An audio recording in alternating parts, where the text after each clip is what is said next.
de l'invitation, Patrice, en tout cas. Voilà, moi je voulais vous présenter mes travaux, ce que j'ai fait en évaluation.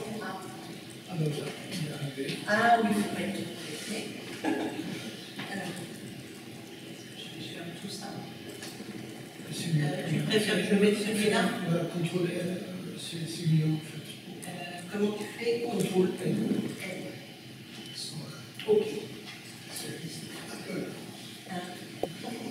Bon, alors je vais vous présenter, j'ai travaillé de nombreuses années dans une unité, avec d'autres personnes que vous ont présenté aussi ce matin, sur l'évaluation des risques alimentaires. À INRAE, à un moment, c'était dans mon début, dans les années 2000, on sortait un peu de la crise de la vache folle et on pensait qu'on allait, beaucoup d'entre nous allaient mourir de cette maladie, et donc INRAE s'est dit qu'il fallait investir dans l'évaluation des risques alimentaires. Et donc moi je venais de la biostatistique, plutôt de la médecine, et donc j'ai été embauchée pour m'intéresser à ces évaluations dont on vous a déjà beaucoup parlé. Et j'avais fait déjà pendant ma thèse de la statistique bayésienne. Et donc j'ai essayé de voir, c'était vraiment l'extension de cette statistique à la suite des années 1990, où vraiment on avait à notre disposition de nouveaux algorithmes pour calculer les lois a posteriori, donc où il y a eu une grande extension de cette statistique et on a utilisé ces outils pour l'évaluation des risques alimentaires. C'est ce que je veux vous présenter ici. Donc, il y a des travaux qui sont plus anciens, mais des travaux aussi relativement récents. Voilà, maintenant je suis plus sur les risques un peu environnementaux au sens large, mais voilà, là c'est dans les risques alimentaires. Alors, bon, je ne vais pas trop revenir là-dessus, mais quand je suis arrivée, donc il y avait cette approche de l'analyse des risques alimentaires, dont le Codex Alimentarius, Max vous en a parlé, donne un guide de comment produire une analyse de risques alimentaires de façon assez précise, donc avec une première étape d'évaluation où il y a la partie d'identification des dangers. Donc là, on va déterminer nos sujets d'études. Souvent, c'était un couple aliment pathogène ou contaminant physico-chimique. L'appréciation des effets, là, c'est vraiment regarder la dose-réponse. Il y a un effet, il y a un danger, mais en fonction de la dose, quel va être son effet. Après, une évaluation de l'exposition. Donc là, c'est, comme on vous l'a dit, croiser contamination et consommation pour arriver à une exposition. Et puis là, il y a la temporalité aussi qui arrive, puisqu'il y a une mesure d'exposition par jour, par an, voilà. Et puis, la caractérisation des risques, c'est à l'exposition, rajouter l'appréciation des effets, parce qu'il ne suffit pas d'être exposé pour être malade, mais il faut effectivement qu'il y ait à cette dose-là un effet éventuel. Donc là, c'est la caractérisation des risques. Puis, les deux autres côtés qui nous intéressent un peu moins ici, qui sont la gestion et la communication sur le risque. Donc, le Codex Alimentarius, ce qu'il dit aussi, c'est que la crédibilité d'une analyse de risque, elle est fondée sur son aptitude à prendre en compte la complexité de ce qu'est la réalité, la variabilité des phénomènes, parce que, dans une famille de pathogènes, il y en a qui sont plus ou moins dangereux, donc c'est ce qu'on appelle la variabilité, et l'incertitude. Alors, voilà, donc dans cette terminologie, on fait souvent la part entre variabilité et incertitude. L'incertitude, c'est ce qui peut être réduit, c'est-à-dire, on en a un petit peu parlé, mais c'est vrai qu'en statistique, on parle souvent d'incertitude. Là, on est plutôt de l'ordre du subjectif, entre une part de variabilité qu'on peut observer, qui existe dans la population sur un phénomène, et l'incertitude, ça serait un phénomène qui serait réductible par un nombre de mesures supplémentaires. Mais c'est plus de l'ordre c'est assez subjectif. Et puis, de prendre en compte, bien sûr, toute l'information disponible. Alors, quand moi je suis arrivée dans l'analyse des risques alimentaires, on avait déjà une évaluation, je dirais, qui était assez mathématique ou probabiliste en tous les cas, puisque ce qui était fait, c'était des évaluations de type Monte Carlo, avec des simulations Monte Carlo. Donc on avait des modèles, donc c'est le modèle FX ici, qui est un modèle empirique, voilà, et qui fait intervenir des paramètres, et ces paramètres vont suivre des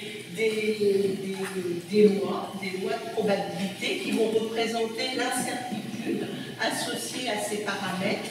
Et donc des tirages aléatoires vont être faits dans ces distributions, donc un grand nombre peut bien couvrir l'ensemble de la distribution, et notamment les queues de distribution, parce qu'avec le modèle FX, où il y aura peut-être des exponentielles, des combinaisons complexes analytiquement, et ben, on veut retrouver les distributions d'output qui vont nous intéresser, et notamment qui vont être des risques, des concentrations de contaminants dans un aliment au moment de la consommation, ou des probabilités d'être malade.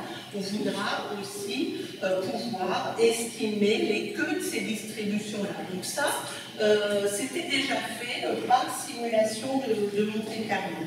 Alors, par contre, effectivement, les limites de la méthode, bien sûr, c'était lié au modèle FX. Quel était ce modèle qui était censé décrire la réalité? On sait bien que chaque modèle décrit partiellement la réalité. Ça tenait aussi aux lois qui étaient posées sur ces paramètres.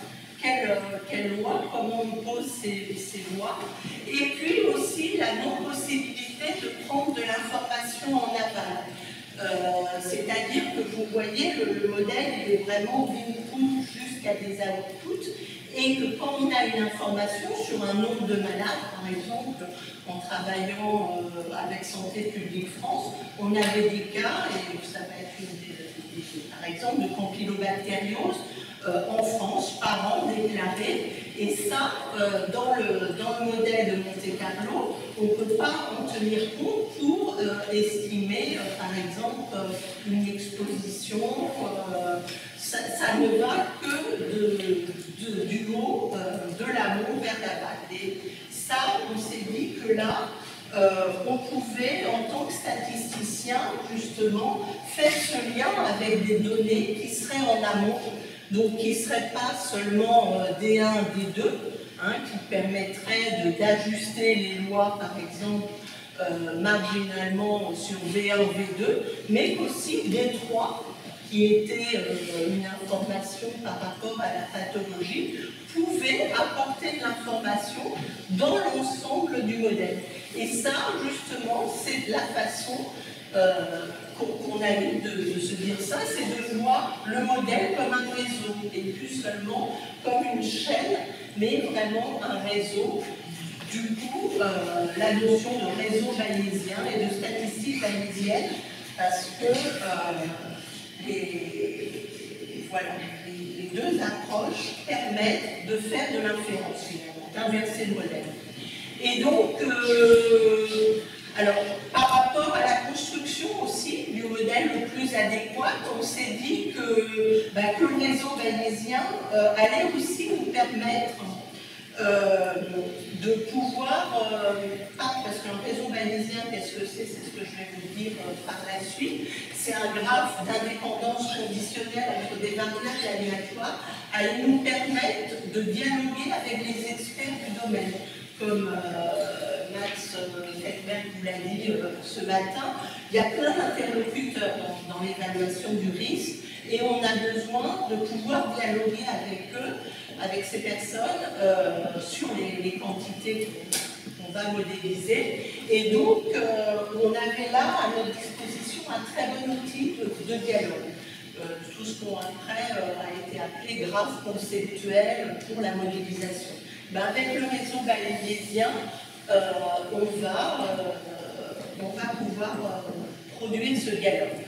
Aussi, notre idée, ça a été, et ce qui était peu fait en statistique bayésienne, c'est de faire tourner le modèle a priori, parce qu'on s'est rendu compte aussi que cette simulation de Monte-Carlo, quelque part, c'était un peu la simulation a priori du modèle en statistique bayésienne. C'est-à-dire qu'en statistique bayésienne, mais pour ceux qui connaissent, il y a des lois sur les paramètres en a priori. Donc on est vraiment comme dans la simulation de Monte-Carlo, où on fait tourner une première fois le modèle en a priori sans rattacher les données proprement dites. Et du coup, on peut construire au plus près sur des variables intermédiaires avec les experts en a priori notre modèle. Et c'était aussi une intérêt de comparaison avec ce qu'on va obtenir en a posteriori. Donc ça nous permet, quand il y a des désaccords, de se dire, là, le modèle, ça paraît ne pas fonctionner. Aussi, donc, la construction des lois de probabilité, des lois d'entrée aussi, c'était aussi la démarche bayésienne qui est assez claire de séparation entre ce qu'est la donnée et la loi a priori, le dire d'expert, ou ce qu'il y a dans la littérature, de bien faire la distinction, parce qu'en bayésien, si on ne la fait pas bien, on va fausser l'inférence et renforcer des probabilités a posteriori, puisqu'on prendra en compte 2 fois les données. Donc là, c'est aussi de faire très bien cette séparation, c'est aussi une façon de bien construire ces lois en entrée de simulation de Monte-Carlo. Et puis, les licitations du dire d'experts aussi. Tout ce travail a amené pas mal à travailler sur ce champ thématique. Je viendrai très rapidement ici, mais qui est un grand champ, la statistique bayésienne. Pas forcément beaucoup utilisé, qui n'était pas trop dans mon domaine médical dans lequel je menais, parce qu'on ne veut pas inférer sur le... Enfin, pas influencer, j'ai envie de dire, le résultat, parce qu'effectivement, on sait en bayésien qu'en fonction de la loi a priori qu'on va choisir, le résultat va être différent. Mais en même temps, il y a une vraie connaissance. Et là, on était vraiment dans des domaines où on sait des choses et que ça serait vraiment dommage de s'en priver. Et faire des contraintes de dire qu'un paramètre est positif, qu'une consommation de poulet ne peut pas aller de 0 à plus l'infini, mais de dire qu'une consommation journalière, ça va de 0 à maximum 10, c'est déjà énorme par rapport à une recherche dans un espace qui serait tout R+. Donc, ces informations, voilà. Donc, les licitations de dire d'experts, ça a été voilà, et puis beaucoup de choses, d'interroger l'expert sur des quantités plutôt que des moyennes ou des variances qui pour lui n'ont pas de sens, d'interroger sur des quantités observables et éventuellement les transformer pour que nous, ça veuille dire des choses sur nos paramètres. Donc tout ce champ-là, c'est un champ très intéressant. Voilà. Des idées si certains veulent travailler là-dessus. Et puis finalement, la non prise en compte d'informations en aval, c'est vraiment faire de l'inférence. Alors, quelle est la différence que je fais entre réseau bayésien et inférence bayésienne? Finalement, pour moi, c'est 2 outils un peu équivalents. Il y en a un qui vient plus de l'informatique, qui a été développé dans les années 70 comme les premiers objets pour faire de l'intelligence artificielle, finalement, des systèmes experts, comme on appelait ça à l'époque, mais toute l'inférence bayésienne, c'est la même chose, c'est aussi, ça se base sur des modèles graphiques, c'est juste que les variables sont continues, finalement, et l'autre, c'est sur des variables qui sont discrètes. Et donc, du coup, comme on est sur des modèles discrets, des variables discrètes, tout va être calculable en réseau bayésien. C'est pour ça qu'on a des très grands réseaux Et en statistique bayésienne, on est souvent avec moins de variables, parce que là, on va avoir plus de mal à calculer la loi conjointe des paramètres, la loi a posteriori. Donc, qu'est-ce qu'un réseau bayésien? Ou alors, moi, j'appelle aussi les fois réseaux bayésiens généraux, parce que ça inclut les variables continues. Mais donc, c'est avant tout un modèle graphique où les nœuds, vous voyez ici, les nœuds, c'est V1, V2, V3, V4, V5, sont des variables aléatoires. Et ces variables aléatoires sont reliées entre elles par des liens qui peuvent être soit déterministes, c'est-à-dire quand on connaît V1, on connaît complètement V2, voilà, soit des liens stochastiques. On peut avoir une distribution, c'est-à-dire que quand on connaît V1, V2 se produit avec une certaine probabilité. C'est un lien binomial, un lien gaussien, enfin, comme on veut, mais donc un lien stochastique. Et puis voilà, donc ça c'est unique. Alors il ne faut pas qu'il y ait de cycle dans un réseau bayésien parce qu'on va en déterminer à partir de ce modèle graphique une propriété qui est fondamentale, qui est qu'on va pouvoir calculer la loi conjointe de tous les paramètres par une factorisation donc, de cette loi que j'appelle loi de la conjointe, mais par le produit de toutes les probabilités des variables aléatoires présentes dans le réseau. C'est le produit de ces distributions conditionnellement à leurs parents. Ça, c'est la grande propriété, ce qui fait qu'on va pouvoir écrire la loi conjointe grâce à des dépendances très locales. Et là, c'est toute la force du réseau bayésien. Vous voyez que sur ce réseau que j'ai construit, ce réseau bayésien, la probabilité conjointe de V1 jusqu'à V5 s'écrit comme le produit de P de V1 qui est un nœud ancêtre, il n'a pas de parent, produit par V2 conditionnellement à V1. V1, donc le seul parent de V2, c'est V1. Et puis, on continue comme ça.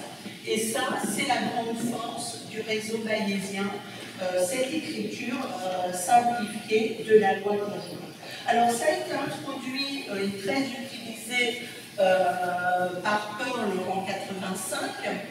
Donc c'est en informatique, hein, pour des systèmes experts stochastiques. C'était notamment très utilisé en médecine. Donc là, toutes les variables sont discrètes. Bon, là, j'ai pris un cas où c'est même binaire, hein, c'est un exemple très connu. Et qu'est-ce que va être l'objectif? Ça va être de produire des prédictions sur les caractéristiques non observées d'entités en utilisant les propriétés locales de ces caractéristiques.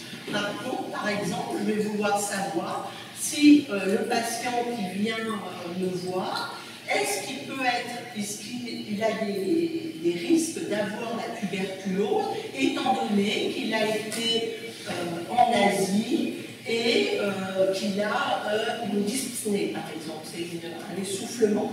Eh bien, si je connais les probabilités conditionnelles locales de ce réseau, je vais pouvoir calculer cette probabilité d'avoir la tuberculose exactement, comme le produit des lois des nœuds conditionnés par leurs parents. Donc vous voyez qu'ici, par exemple, une évaluation de la probabilité conjointe, comme tous les nœuds sont binaires, ça demanderait l'évaluation de 2 puissance 7 probabilités, 128. Mais ici, comme j'ai des probabilités d'indépendance conditionnelle, je vais avoir besoin que de 40 évaluations. Donc ça, c'est la grande force de ce type de réseau. Alors voilà, au départ, si mes nœuds sont indépendants, j'ai l'indépendance, et donc ce qu'on connaît, c'est que c'est le produit des lois marginales. Donc ça, c'est indépendant.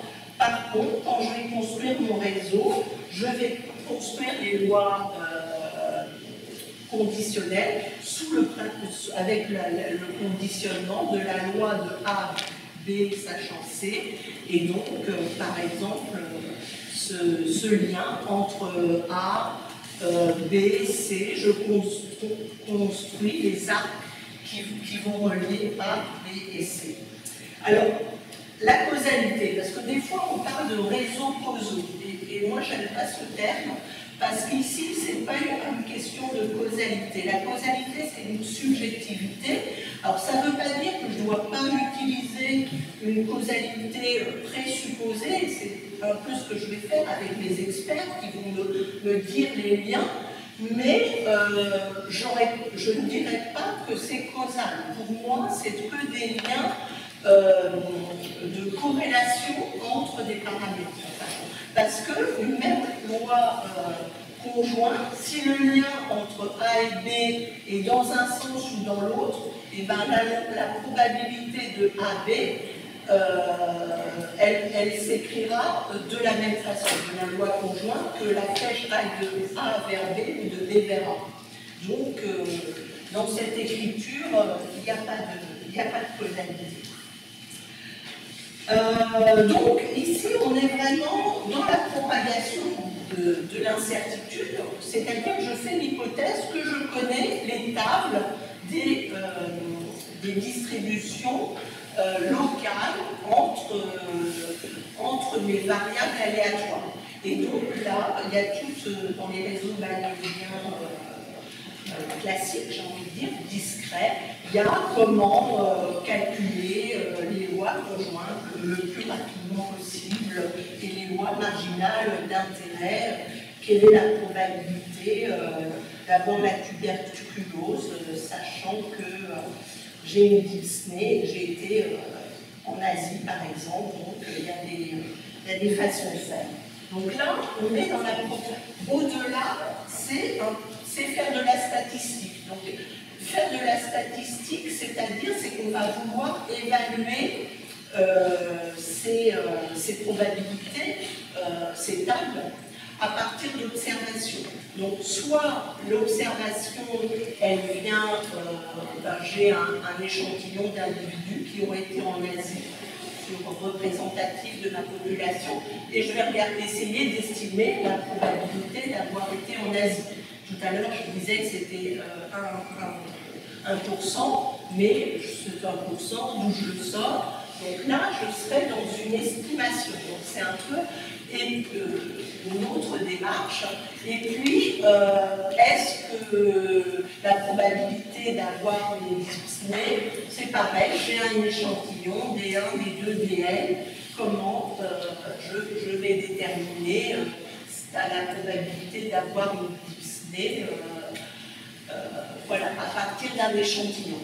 Donc ici, c'est là qu'on va réellement introduire de l'estimation. Donc l'estimation, elle va nous obliger par contre à poser une vraisemblance, c'est-à-dire un lien entre mon échantillon et la probabilité que je veux estimer. Par exemple, la probabilité de faire un voyage en Asie, P2A, je vais vouloir l'estimer à partir de 1 à N. Cette probabilité, je vais supposer ici, soit j'y vais, soit j'y vais pas, par une loi binomiale. N, c'est la taille de mon échantillon. Je mettrai une distribution a priori, si je le fais par inférence bayésienne, on pourrait le faire différemment. Et puis, une loi a priori qui est ici, je pose une loi d'état avec deux paramètres. Donc ici, on passe à de la statistique. Donc la statistique bayésienne, je ne sais pas si vous connaissez un petit peu, par rapport à la statistique classique, les valeurs des paramètres ne sont pas fixes et inconnues, les paramètres sont aléatoires. Donc il faut dès le départ leur donner une loi a priori, une loi d'incertitude, en fin de compte, c'est ça que représente vraiment la probabilité. C'est l'outil mathématique pour quantifier l'incertitude. Donc on va sur un paramètre donner une incertitude incertitude a priori, et les données, qu'est-ce qu'elles vont faire? Elles vont réduire cette incertitude à la lumière de nouvelles observations. Et donc, Y, c'est une valeur observée, donc connue dans les deux cas, et après sa réalisation, qui est associée à une variable aléatoire d'une distribution Y, sachant le paramètre qui m'intéresse, je pose donc ma vraisemblance. Et puis l'inférence, ça va être, alors pour la démarche classique, ça va être du maximum de vraisemblance, la méthode des moments, enfin, il y a différentes façons de faire, mais en statistique bayésienne, on va renverser le conditionnement et on va estimer θ sachant Y, c'est le calcul de la posteriori, et donc cette loi a posteriori, c'est le produit à un facteur près K, qui va quand même être important et qui va faire que quand le modèle a des variables continues, ce calcul de la loi a posteriori n'est pas simple. On va avoir recours à des algorithmes de simulation, de Monte-Carlo par chef de Markov, de l'inférence variationnelle, par exemple, des algorithmes d'Hastings Metropolis. Voilà, on a plusieurs. Là, quand même, il y a un calcul qui n'est pas forcément simple, mais c'est une décomposition qui va se faire complètement comme conditionnelle. C'est le produit de θ multiplié par Y sachant θ. Donc on est complètement avec un réseau bayésien. Et en fin de compte, moi, les premiers outils que j'ai utilisés pour faire de la statistique bayésienne s'appelaient au départ Wimbles, et ils permettaient d'écrire le modèle bayésien complètement comme un modèle graphique. Donc en fin de compte, on écrivait notre modèle graphique sans faire de cycle, et le code nous écrivait le modèle bayésien. D'où la complète similitude entre statistique bayésienne et réseau bayésien. Donc la simulation de Monte-Carlo, on est vraiment dans l'aspect voilà, où éventuellement on a une inférence sur les nœuds ancêtres, c'est-à-dire qu'on a ajusté des distributions sur les nœuds ancêtres, et puis après on propage l'information vers les outputs en question. Donc on est vraiment, on est dans une démarche, oula, ça sautait beaucoup, qui amène à voir la statistique différemment finalement.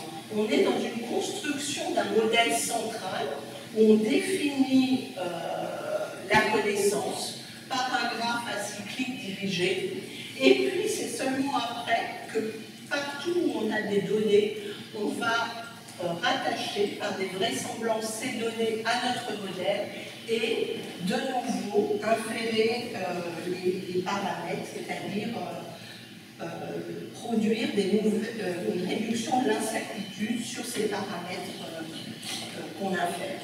Donc nous, on a appliqué cette démarche au risque alimentaire. J'en reviens au risque alimentaire. Donc là, on avait des chaînes donc en risque sur les pathogènes physiques, où on avait vraiment, on se disait, ce qui est important pour savoir la probabilité d'être malade, par exemple ici, en mangeant du poulet contaminé par la campylobactériose, c'est de regarder les étapes clés où la concentration en campylobactères change dans la chaîne qui va du début du produit jusqu'à la maladie. Donc un nœud important, c'est les étapes clés, c'était de regarder dans la ferme quelle était la contamination des poulets. Après, à abattage, dans les abattoirs aussi, il y avait proximité des animaux et donc une recontamination. Donc on tenait compte de ça, on avait des données de consommation du poulet, on en déduisait donc l'exposition, mais aussi un facteur qu'on savait être important, c'était l'hygiène chez les ménages, qui réduisait aussi l'exposition au kilo. et puis après la maladie. Donc tout ça, c'était de modéliser cette chaîne-là avec donc un réseau bayésien, d'abord en amont, donc construire ce modèle central, un peu indépendamment des données, et c'est une démarche, vous voyez, qui pourrait être applicable à beaucoup de choses. On construit notre modèle, donc P de F par exemple, c'est la probabilité ici que le poulet soit contaminé à la ferme. À l'abattoir, il y avait recontamination, donc on faisait hypothèse que le paramètre MB, qui était la moyenne de la contamination à la ferme, était supérieur, enfin à l'abattoir était supérieur à MF. On peut faire des liens entre les variables. Et puis comme ça, on construit notre réseau indépendamment des données, et puis tous les deux ancêtres, on leur donne une loi a priori avec la littérature, où de temps en temps on peut mettre des lois aussi assez vagues, ce qui est fait classiquement en statistique bayésienne si on n'a pas trop d'idées. Et puis là, dans un second temps, ce qu'on va faire, c'est qu'on va rattacher des données dans le réseau pour informer ce réseau et avoir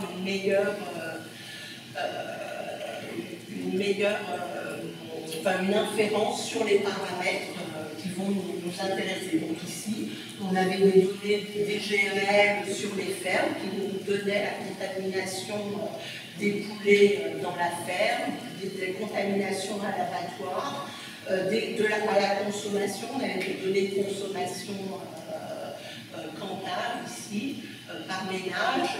L'hygiène, on n'avait pas de données, mais on savait que c'était un nœud important, donc on l'a introduit dans le modèle.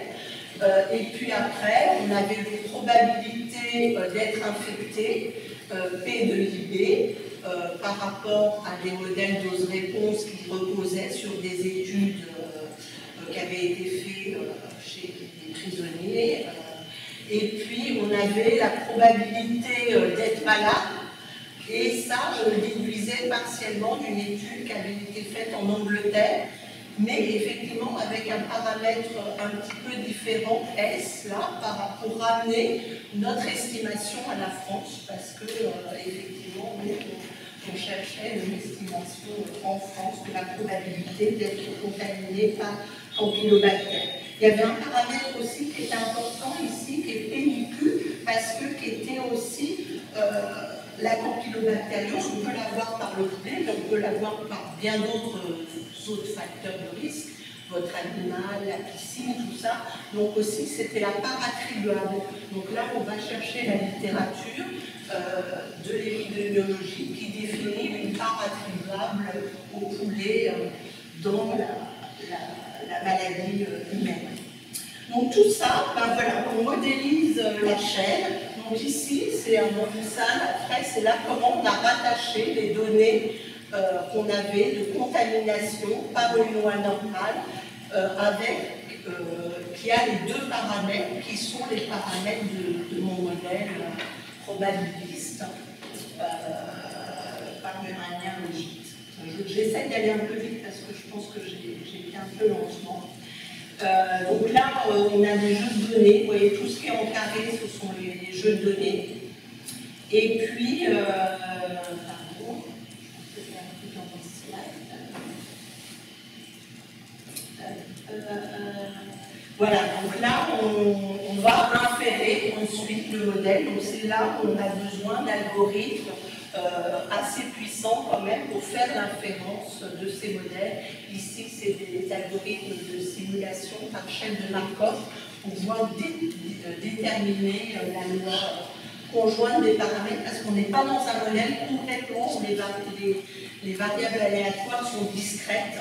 Il y a des variables qui sont continues, des lois gaussiennes. Si on était en discret, on peut utiliser un algorithme de réseau bayésien très classique. Mais on préfère souvent ne pas discrétiser les variables. Donc ici, on est, donc ça a été cette publication voilà, qui faisait l'évaluation de la campylobactériose en France par réseau magnésiens. Donc ça a été quand même un gros apport à l'évaluation quantitative des risques microbiologiques. Donc ça, c'est un petit peu le code. Hein. Le code s'écrit aussi de façon très simple. Voilà, alors Bugs, c'était un des premiers outils. Après, il y a eu JAX, qui est aussi sur R. Et puis maintenant, c'est plutôt Nimble, qui est le nouvel outil où vous pourrez faire ces algorithmes de Monte-Carlo par chaîne de Markov. Il y a Stan aussi, qui est beaucoup utilisé, qui fait plutôt de l'hamiltonien, un autre algorithme de Monte-Carlo par chaîne de Markov. Mais voilà, il y a différents algorithmes. Alors, pour revenir un peu à la démarche, vous voyez qu'on peut faire tourner notre réseau sur les lois a priori, parce qu'on a peu de lois vagues. Alors, les lois vagues, ce qui est un peu embêtant, c'est que c'est celles qui disent le paramètre qui vaut entre 0 et R+, enfin, plus l'infini, avec des probabilités assez fortes. Alors, le risque avec ça, c'est dès que vous avez dans votre modèle une exponentielle, ça ne va pas marcher, vous n'allez pas. Tandis que là, de toute façon, on a gardé que des valeurs réelles, finalement. Quelque part, on les garde suffisamment larges pour que nos données nous entraînent quand même vers peut-être des valeurs un peu extrêmes, mais du coup, en a priori, le modèle tourne. Donc, on voit ici qu'on a une mise à jour par ce qui est continu de l'a priori. En a priori, on nous avait dit dans les abattoirs, à peu près 50% des volailles sont contaminées. Et bien, c'est bien ce qu'on retrouve avec nos données sur les abattoirs, c'est à peu près pareil. Voilà. Et sur, par exemple, la consommation, vous voyez qu'on avait mis un max à 10 poulets par jour. Bon, c'est beaucoup réduit, on voit que c'est beaucoup moins. Là, on avait beaucoup de données, donc là, il y a quand même une réduction de l'a priori, et puis les probabilités aussi de maladie, tout ça. Donc, alors, ce qui est aussi très intéressant et qui n'est souvent pas assez exploité, ou qui peut ne pas être compris, c'est quand on construit ce réseau, on a par exemple, deux nœuds, qui sont indépendants au départ, a posteriori, ils vont être dépendants. Donc on n'est pas très gêné de construire un réseau bayésien qui a de l'indépendance au départ, parce que les données, quand je rajoute les données, quand je construis la vraisemblance, a posteriori, j'ai la loi conjointe.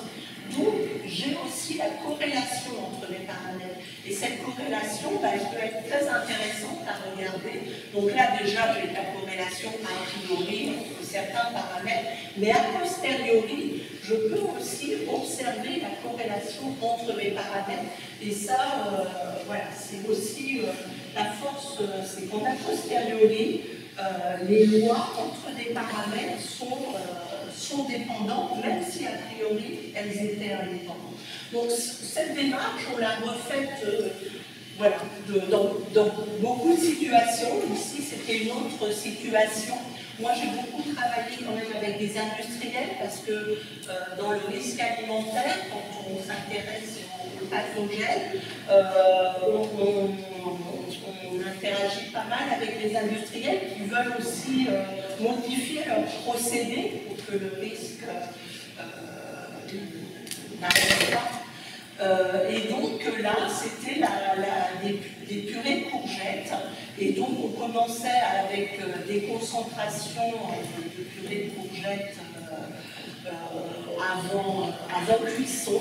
Et puis petit à petit, il y a des barquettes de courgettes qui sont produites et qui on va suivre jusqu'avant la consommation et regarder la concentration dans un produit au niveau du réfrigérateur. Mais donc cette démarche bayésienne, là vous voyez, elle est en a priori, c'est-à-dire que j'ai mes nœuds, j'ai mes concentrations et je vais déterminer en a priori des temps de cuisson, des paramètres d'inactivation de mon pathogène.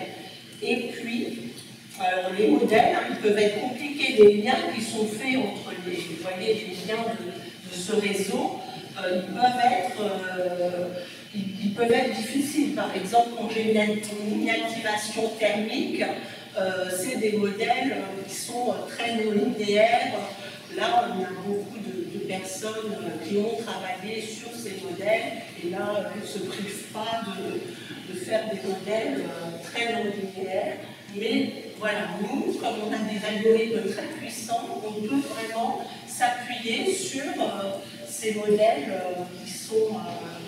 alors, c'est des liens déterministes, et qui finalement, comme les paramètres d'entrée vont être aléatoires, on va aussi à la fin avoir des sorties aléatoires, mais voilà, les modèles des liens qui peuvent être difficiles. Alors là, on a d'autres liens parfois, hein, comme je vous avais montré, qui sont plus... alors là, c'était le premier exemple, mais donc des liens stochastiques aussi, voilà, non déterministes. Et puis là, dans les batchs de purée, à un moment, on a un batch, mais le batch donne lieu à 10 paquets de purée de courgettes, et donc là, on a une distribution multinomiale. On suppose que le batch est bien homogène, et on va avoir la distribution des CFU, donc des bactéries, dans les 10 paquets, et là, on utilise un lien multinomial. Donc on peut varier à volonté. Et puis là, vous voyez le travail, là c'est un travail vraiment de Monte Carlo, mais ce qu'on avait dans cette entreprise-là, on avait aussi des tests de vieillissement.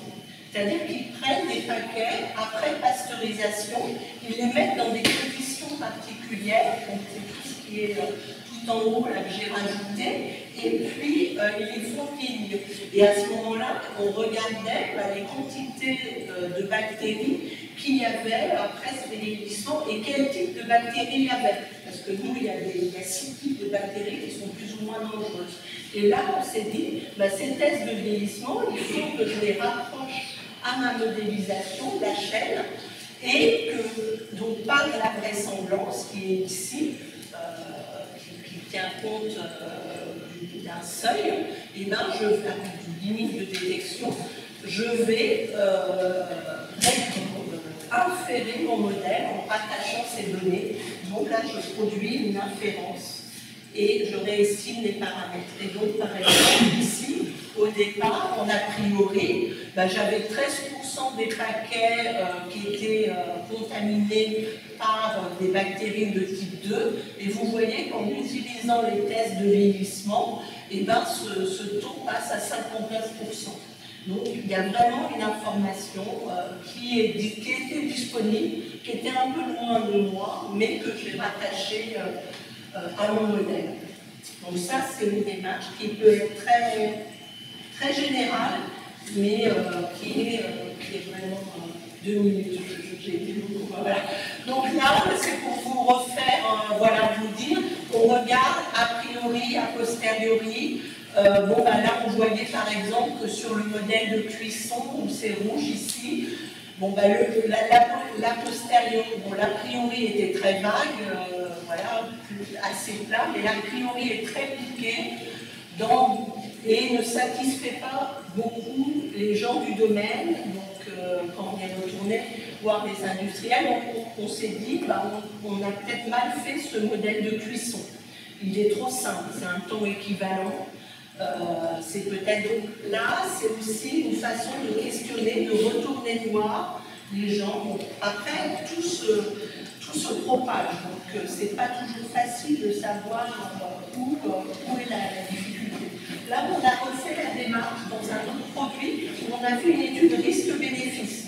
C'est-à-dire qu'on modélise effectivement une quantité, une concentration de bactéries le long d'une chaîne, donc qui n'est pas bonne pour le produit. Et puis, en même temps, on regardait la quantité de vitamine C dans le produit. Et là, donc, on fait quelque chose finalement toujours un peu d'univarié, on a des deux côtés, mais on a des paramètres qui vont intervenir dans les deux. Et à la fin, vous voyez, on a quelque chose de très probabiliste, où par exemple, on peut dire à l'industriel, la probabilité que la concentration de pathogènes reste inférieure à un seuil et que la concentration de vitamine C dans son produit soit supérieure au seuil.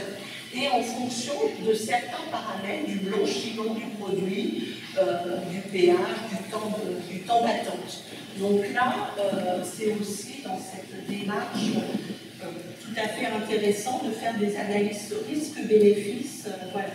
On a fait aussi dans des contaminations physico-chimiques. On ne se dit pas forcément je vais suivre la chaîne au départ, mais finalement, on sait qu'à la cuisson, les PCB, ça diminue dans le produit. Donc, on a refait les mêmes démarches avec des PCB. Alors là, on a fait des approches multivariées où on a tenu compte de l'ensemble des PCB dans un produit parce que c'était intéressant, on avait cette information dans les données qu'il y avait cela. Et puis, on a aussi tenu compte de la digestion pour avoir la dose interne du patient. Et on peut faire ça pour d'autres contaminations.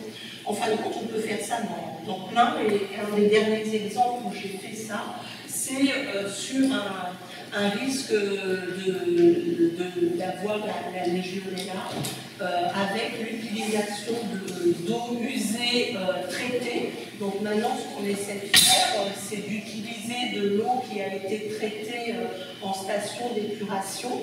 Et puis, c'est un travail avec Veolia où il y a des filtres qui sont utilisés pour bien nettoyer cette eau, mais on sait qu'il peut y avoir quand même des pathogènes qui passent. Et donc, on parle de la contamination au niveau de la nappe.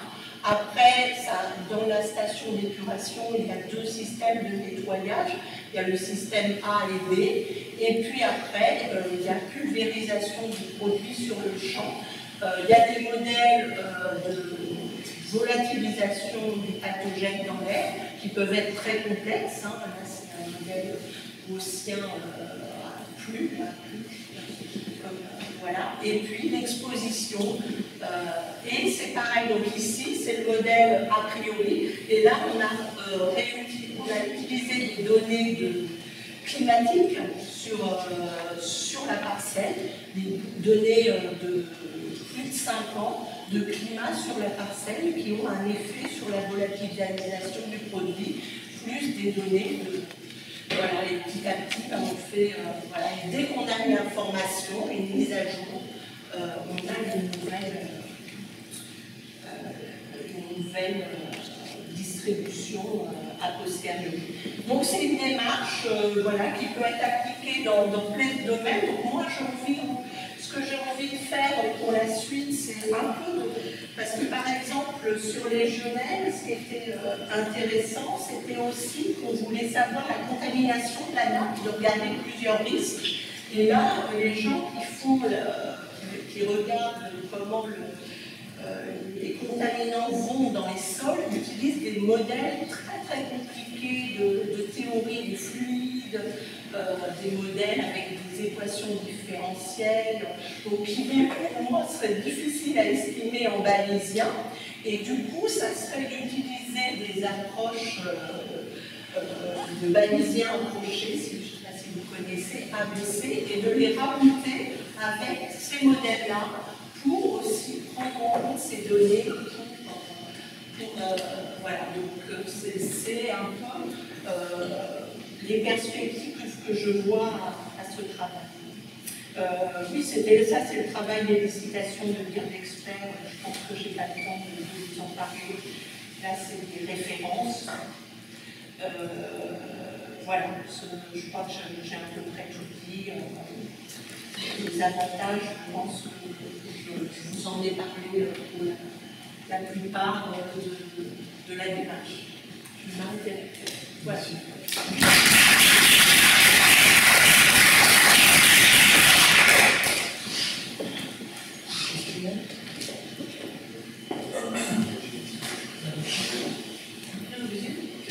Je faisais une question naïve, j'ai discuté dans la vie bayésienne peu expo, donc mais tu peux revenir à slide 36, s'il te plaît. Donc tu obtiens des estimations, par exemple, à discuter de la probabilité. En fait, comment c'est les intervalles de confiance qu'on obtient sur les côtés? Oui. Et enfin, de crédibilité. mais oui. Ok. Donc, c'est ouais. C'est un peu fatal. D'accord. Voilà. Et tu prends. Ok, oui, c'est pour ça qu'ils sont, je sais pas, ils se parlent pour le deuxième, là, ils sont là, les joueurs. Oui, c'est possible que tu aies des intervalles assez larges. Okay. Tout à fait. Oui, bah, comme tu propages de l'incertitude et que si tu as peu de données, forcément tu vas peu resserrer ton incertitude. Et après, si tu as une crédibilité large. Tu es incertain, tu restes prudent. En fin de compte, ça permet de ne pas faire de fausses conclusions. De trop, parce que souvent, l'erreur du statisticien, c'est presque de faire des conclusions où il est trop sur de lui. Enfin, c'est aussi le cas de faire. D'être la statisticienne. Par exemple, quand il y a le zéro, ce que je disais tout à l'heure, le zéro influx, tu ne peux pas dire que c'est différent du zéro en fait. Oui. Il n'est pas très large celui-là, mais il est venu sur la troisième colonne. Ah oui, t'as zéro. Voilà, là, ça doit être départ positif. Voilà, c'est ça. C'est 0.0. 3,5, deuxième de la troisième colonne. Ah, ok, d'accord. Tu ne peux pas dire que c'est différent de 0, donc tu ne peux pas conclure. Moi, je pense que c'est tous des paramètres positifs. C'est des temps, ouais, parce que je veux dire, c'est que toi, par exemple, tu veux aussi. D'accord, là, tu parles d'un de vitesse. Oui, c'est ça, ça serait donc. On peut faire un test à 0 si le paramètre peut comprendre les paramètres 0, si ça serait une test. Mais tu peux le faire avec n'importe quel. Si c'est la valeur 3 qui t'intéresse, parce que pourquoi 0, tu regardes ton intervalle effectivement de crédibilité et tu regardes si 3 est dedans ou pas, et donc si le paramètre peut valoir 3. Mais la façon dont c'est construit est toujours dans ton intervalle de crédibilité. Il peut ne pas être dedans. Par exemple, il y en a qui vont de 0 à 0,5, 1 n'est pas dedans. Donc, 1 n'est pas dedans, donc tu exclus le fait que le paramètre valeur. J'ai une question encore plus naïve. Donc, chez moi, sur notre schéma, tu as des triangles, des rectangles, des ronds. Oui, c'est vrai. La question de complexité, excuse-moi de Non, c'est vrai. Non, c'est moi. D'accord, c'est quoi? Bon, mais on a Ça n'a pas un sens profond. Normalement, c'est plutôt des cercles. D'accord, donc c'est juste comme ça. Voilà. Après, les carrés, c'est aussi, souvent, c'est pour définir les données qui ne sont pas aléatoires, qui sont fixes. Après, tu as vu qu'il y avait des liens. Tu as trois symboles, enfin 4, oui, voilà. Le carré, le triangle, le rond et le rien. Alors, le triangle, c'était un peu pour détacher les nœuds-parents, ceux qui n'ont pas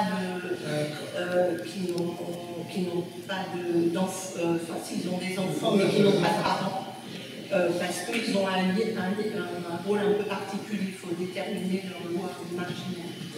Et dans la programmation, pour faire compte. Dans la programmation, c'est sûr que tu vas donner les lois a priori. Ouais. Merci. J'ai une question, tu as dit que la fraction attribuable. Oui. Et je me demandais si ça m'intéresse, c'est pour calculer des Des DALI, alors. Des DALI. Je l'ai fait pour les légionnaires récemment, on a fait des DALI. Alors, moi, j'aime pas beaucoup ces DALI parce que je trouve que ça dépend beaucoup d'un système de santé, ça dépend de beaucoup de choses. Donc, on voit bien quelle est la probabilité d'avoir sur une année l'infection. Alors, c'est vrai que c'est souvent des probabilités très faibles et une DALI, ça te ramène dans des unités qui sont un peu plus parlantes. Mais en fin de compte, comment ça les. Enfin, moi, la DALI, je l'ai calculée en appliquant le coefficient qui m'était donné à la légionellose par rapport à son risque de maladie. Donc, qu'est-ce que vaut ce coefficient. Il faudrait en toute rigueur que je lui mette de l'incertitude et que j'aille l'estimer par méta-analyse ou quelque chose comme ça. Mais c'est ça, en fait. C'est un coefficient qui est appliqué et qui apprend avec beaucoup de choses. Oui.